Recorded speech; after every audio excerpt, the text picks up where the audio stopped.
Hello YouTube viewers, welcome to my channel Science to Technology. In today's show, Science Thursday, we're going to talk about perfect hot water system for the winter. So let's dive deep into it. So exactly nowadays, we actually need hot water year round, even in India, which is a hot country. And in winter, it's a matter of survival. Now, that is not absolutely true for India because while northern India does get cold, most of Indians are not used to minus 10 degrees Celsius, minus 20 degrees Celsius. We are not used to that, and especially not used to for that for months. That's not a thing for us. But again, in winter, it does become a matter of survival. Now, generally, it is said you're supposed to be around 32 degrees Celsius to 40 degrees Celsius of water. That will be fine for you. Now, if you have a lot of children, it's generally recommended do not have your hot water set more than 35 degrees Celsius. That translates to somewhere around 90 Fahrenheit is the low end and 105 Fahrenheit on the higher end. Generally, try to be in the between, so to say. Now, so far, that does not sound that big of a deal. Like you have water, you need hot water, you heat it up. Well, problem is water takes a lot of energy to heat up. Like as in liquids that are commonly available to public, it's one of the few liquids that have bonkersly high specific heat capacity. As in, this puppy will eat up 4,184 joules of energy per kilogram or liter of water just to raise its temperature 1 degree Kelvin or Celsius.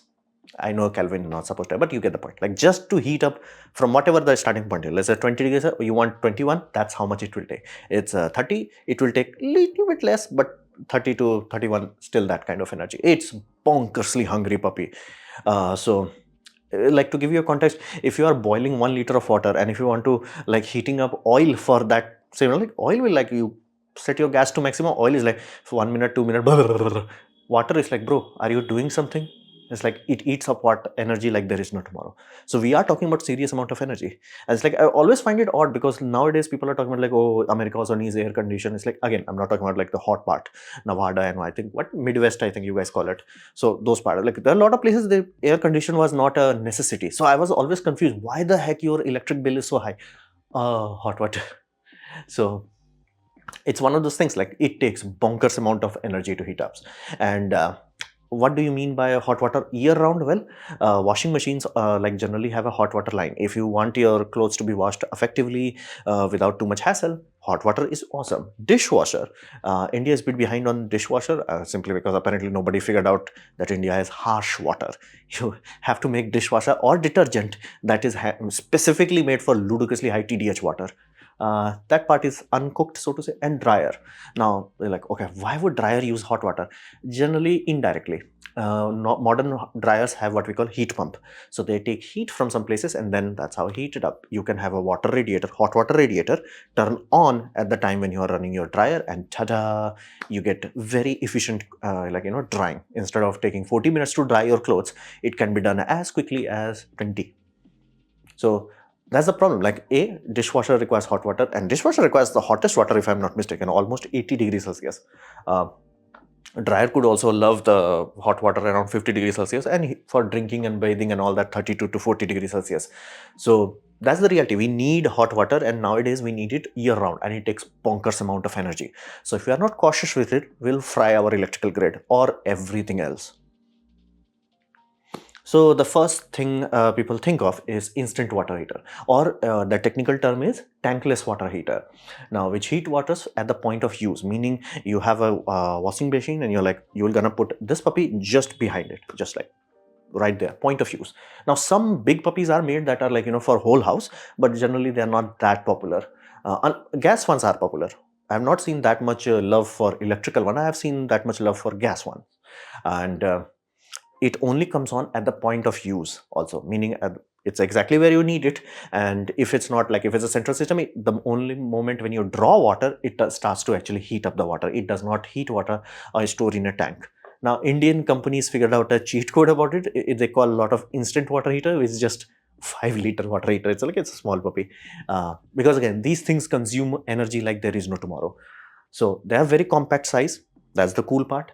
No risk of tank failure. Tank is a messy thing to take care of. So those things are penalties that this puppy does not have, but it has brutal power draw, especially in electrical. This you can easily look at 3x the power draw of what your normal storage tank water heater will use. meaning because again, water is continuously flowing, it has to heat water from inlet temperature to outlet desired temperature. Let's say outlet desired temperature is 35 degrees Celsius. Cool. But that will not change. If the outside temperature drops and your water coming is almost, let's say, 5 degrees Celsius, you still need 35 degrees Celsius at the other end. And if the outside temperature is, let's say, 20 degrees, still need 35 degrees Celsius. So 20-degree input, awesome. But what about 5-degree input? This is the reason why these puppies have to have bonkers amount of heat. And because you do not have enough time, you do not get any benefit of temporal compression. This puppy consumes electricity like there's no tomorrow. Like if I've looked into any brand that is like, decent size, starts at 7 kilowatt. And certain of the units are like 20 kilowatts. That's why I say, like, I have seen a lot of gas powered one where it kind of makes sense. Gas is like, you can expect to get that kind of energy. Electrically, your circuit breaker will be like, bro, what are you doing? So that's the primary aspect of it that you have to understand. It is not what you call chump change. This puppy eats electricity like there is no tomorrow. Even though the total power consumed may not be that high, it's just that instantaneous power draw is brutally high. And if you have 2-3 of these things, God help you. So, and they are limited by flow, meaning if you are flowing 1 liter of water per minute versus 1.5 liter per minute, yeah, this puppy will like, yo, I'm out. I can only handle this much. And in India, some companies started to make some super cheap system which has only 1.5 kilowatt heating element. I'm like, dude, it can't heat up flowing water. It is too little of power like to actually heat up water. So what people who are actually using it is like opening the water on the inlet side. On the outlet side is like little bit, few drops of water. I'm like, just get a storage tank. So fundamentally, it is limited by the flow. On top of that, inlet temperature, because again, the length is fixed and time is also fixed because of the flow. So if inlet temperature drops, like let's say you are in a place where you're only getting, let's say, 15 degrees Celsius cold water, like, it's not very cold. You cool, man. This is like, take it and buy, have fun. But if you're in a place where temperature drops, as in like really goes low, like let's assume 5 degrees Celsius, whoo, this is like, bro, I can't do much. Because again, not enough time is there. So that is there. So why do people love this? Well, in certain scenarios where you have intermittent and low usage scenario, meaning once a week you use this, is shut up, take money. This is really good for those sort of scenario. Like you have a guest house, only some people use it once in a while. Really decent system. But it's not suitable for where you need like, 24/7 on tap hot water. As in like, my washing machine can turn on, it needs hot water. Yeah. My dishwasher turns on, it needs hot water. Yeah. So in those sort of scenario, it is not suitable. Like you can do it, let that be very clear. Nothing in physics stopping you. It's just that your house amp rating has to go up. Like, oh, your house was rated for 100 amps. Yeah, increase it to 200 amps so you can handle this.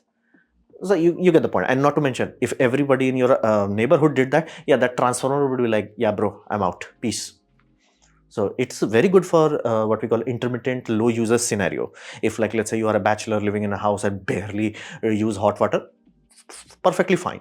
But you like in a family household, lot of kids and lot of people, like 4 or 5 people household, yeah, no. So not suitable for 24 hours, like turn on the tap, you get hot water, no. And regular use, no, just no. And not a scalable. That's why you will never see this sort of thing ever applied for a giant hospital or apartment complex or hotels, things of that nature. Even though on paper it will make sense for them, but it's like, nope. Because the power draw, just on the power draw, even if this saves energy, the power is so high. Even though kilowatt hour could be a bit lower, the kilowatt consumption would be so high, they have to get another transformer, main high voltage to low voltage transformer just to feed these things. So instant does make sense in certain scenarios, but in most scenarios you will never see them. And that's why like whenever you say or hear hot water, this is not the first image that comes into your mind, because this is not the most optimum use of electricity. Let's just put it that way. And God help you if you try to run this on solar. Now we come to the most time-tested method, which is storage tank. Basically, it does come with a penalty. You need to have space. Some of the big tanks are big. Yeah, the 100-liter tank is 100-liter size. So it is big. So that's the penalty. It does require space and it does require plumbing. That's the penalty part. Like my house was built in 2 sections, as in ground floor and top floor. Ground floor was built in 1992, top floor I think 2008 or something like that. But by, when ground floor was, India was like not in a position where everybody was getting hot water plumbing. But top floor, my father did realize, oh, hot water plumbing is a thing. So washing machine has, which is outside of the washroom, does have hot water. The ground floor one does not have that. We did not thought of it back then. So Plumbing is a penalty that you have to have basically 2 lines or maybe 3 lines going to every tap. That does create complex plumbing. You have to pay for it, so to say. But the reason why it works compared to every other system is simply because it has temporal compression, meaning while you can have a family and it is going, but when they are doing it, mostly when they wake up, they generally wash their mouth and brush their teeth and then go to wash and all that. So generally there is a time. Let's just say for 4 hours in the morning, let's say everybody wakes up, you do everything, 4 hours you are draining water like there is no tomorrow. But here's the deal, what after that? 20 hours after that, what about that phase? Nothing. Nobody's in the home most of the time. Most kids would be in school and all that. So you have lot of hours to charge up a battery and do short duration discharge. Ta-da! Storage tank is a thermal energy storage. You heat it up and then you drain it quickly when you need to. So this is how it works. And even a small heating element, as small as 3 kilowatts compared to 7 kilowatt, this puppy can easily take care of a mid-size household or even large household if you have a good size tank. Meaning if you are like, few people, adult living in house, 300 liters tank is good enough. If you have a lot of people living there, 500 liter would be enough. But again, as long as tank size is good enough and you have power, this is like, I got you. Me good, I got you. That's the benefit. But be mindful, tank is the weak point, meaning you do have to take care of tank. What does that mean? Replace its anode rod. There is an anode rod that corrodes itself rather than corroding the tank and coating the basically element, that heating element in crust. And because the crust is an insulator, it boils your electrodes inside it, meaning you have a shaft like a metal tube. In that tube, you have a insulator. In that insulator, you have a enamel wire sort of design, basically resistive wire.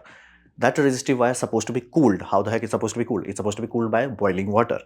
Now here's the deal. If you have an insulator around it, like a crustacean, it fries itself. It's like, bro, I'm not able to dump the heat. I'm getting hot, cool, awesome. I'm consuming the same amount of power. I'm just not able to dump that heat because there is an insulation layer. So it does require certain amount of love and care for tanks, especially larger the tanks. If you really want, like, let's say household or like big things and you want a comfortable living experience, make sure you take care of your tanks. If you take care of it, those puppies can last decades without any issue. So tank is a weak point. However, it does come with another benefits. You can have solar or heat pump options become available, which is flat out not available if you have an instant system. Solar, your electricity bill disappears. And let that be very clear. Even in India, I would urge you, if you are buying or planning to buy any solar heater, please make sure it has electrical backup.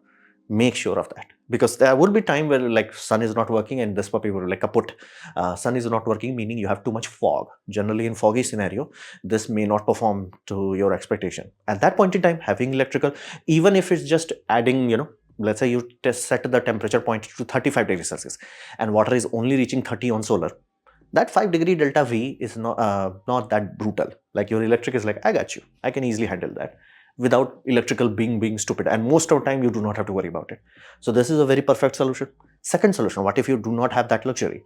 Heat pumps. Heat pumps are also becoming a thing. It's basically AC running in reverse. Not even reverse. It's a normal air condition. Sucks energy from the room. In this scenario, room is outdoor. And then dumps the condenser into the water tank. So condenser is inside the water. So that hot air that is coming out of your condenser, hot refrigerant cooking the water inside. So this has amazing benefits given the fact that it exceed 100% thermodynamic efficiency, meaning you put 1 kilowatt electricity, you can get 2 kilowatts of hot water. It is possible to do that. And again, if it's not very cold, these things are like awesome. If it's not really cold, like because refrigerant does have a boiling off point, generally at let's say minus 16 degrees Celsius. So if you are very close to that, let's say minus 10 degrees Celsius, these things will still work, but it won't be like, whoa. But if let's say, let that be very clear, there are certain refrigerant mix that works at very low temperature. Those are designs for Alaska, but I'm talking about Indian market. They don't need that low. In Indian market, it's like easy, bro, easy. Especially in rainy season when we need hot water, but it's like the outside is not that hot. This puppy is like, I got you. I can give you 3x of the electricity you dump into me. Can you imagine if you have like a giant place which requires a lot of hot water, let's say railway washing system. Railway has a lot of clothes that I have to wash daily, bonkers amount of it. Bonkers amount of hot water has to be consumed.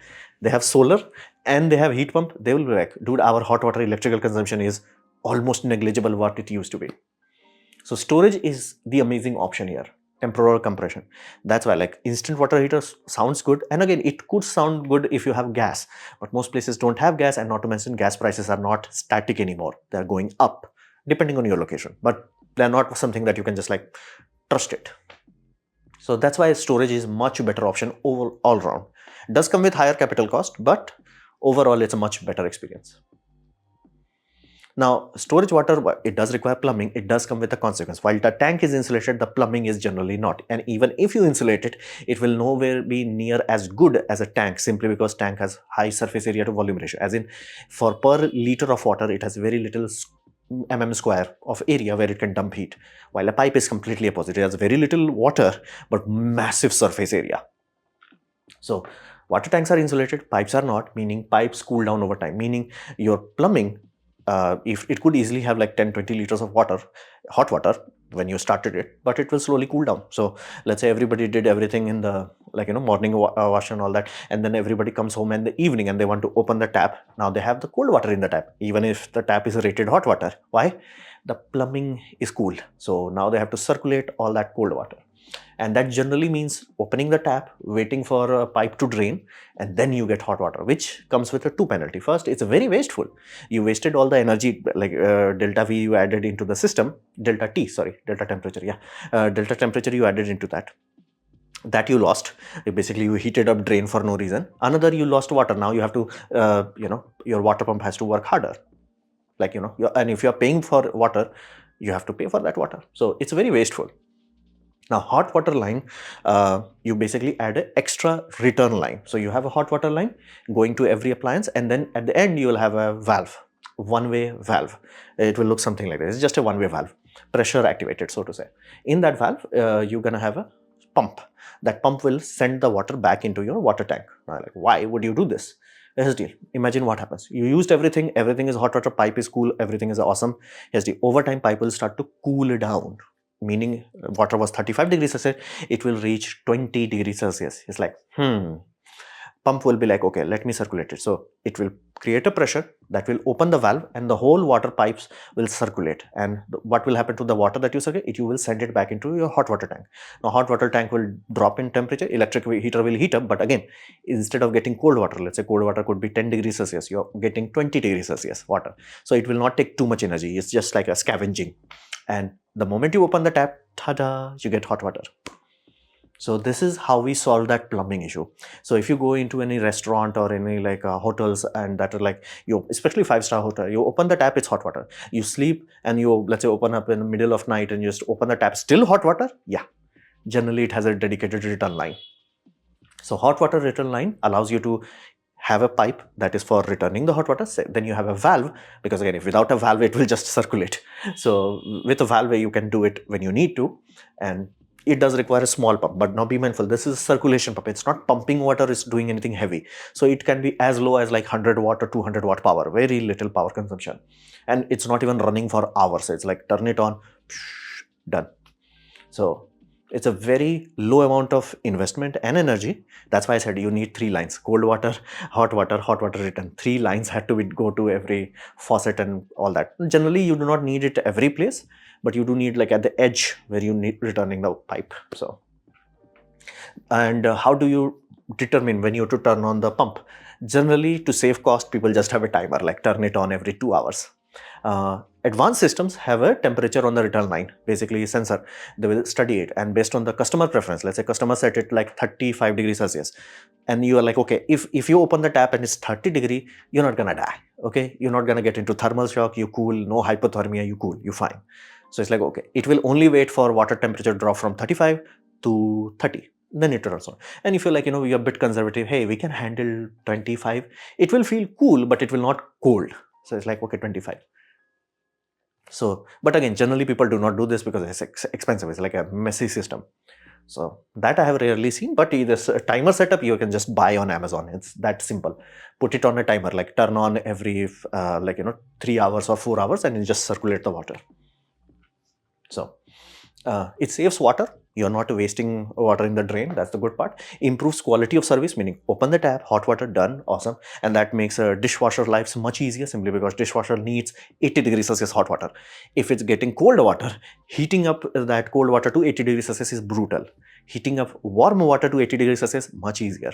So quality of service becomes, your dishwasher works happily, your washing machine works more happily. So everybody wins. So that's why you must have to basically eat up the capital cost of that return line, and benefit would be much better quality of service. Now we come to the next generation, which is cogeneration.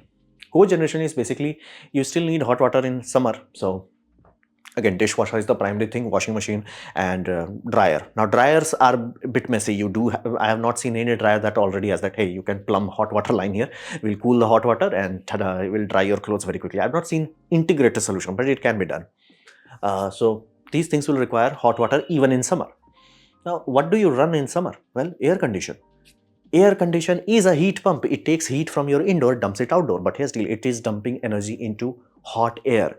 Air does not have enough thermal capacity. So if your condenser is trying to, it's hard out to go to 55 degrees Celsius, air is 50 degrees Celsius, it can't dump enough energy. Here's the deal, 50 degrees Celsius water will eat up energy like there is no tomorrow. Even if a condenser is trying its best to like go from 51 degrees Celsius, 50 degree to 51 degrees Celsius, and if you have enough liters, it's like, bro, chill.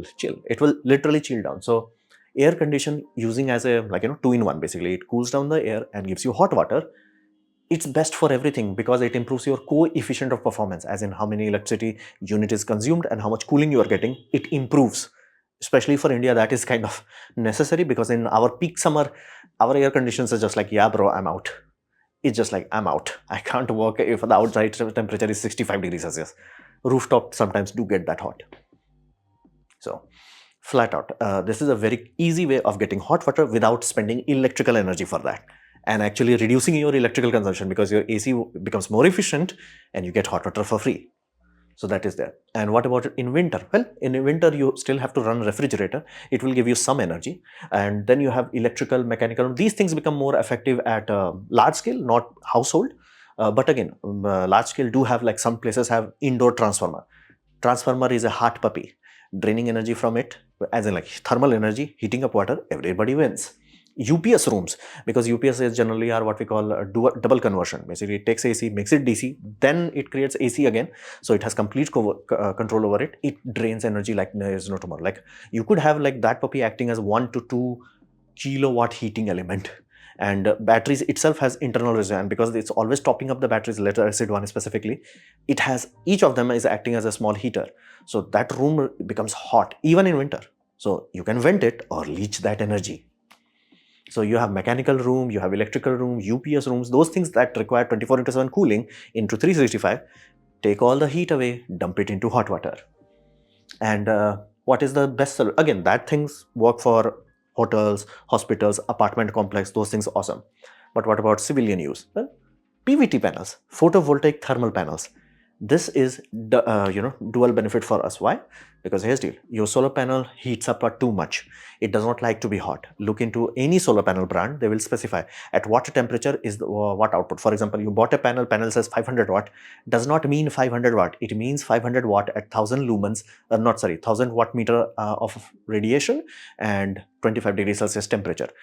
I have no idea who was smoking that it is 25 degrees Celsius, and specifically who was smoking in India that is rated 25 degrees Celsius.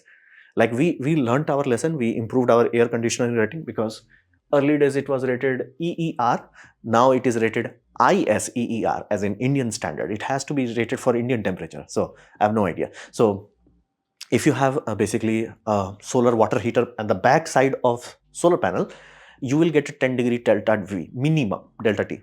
So let's say outdoor temperature is 50 degrees Celsius, that will give you 60 degrees Celsius water.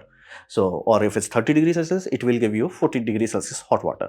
Now, is it lower than what you're gonna get if you had naked solar heater? Yes, but not too low.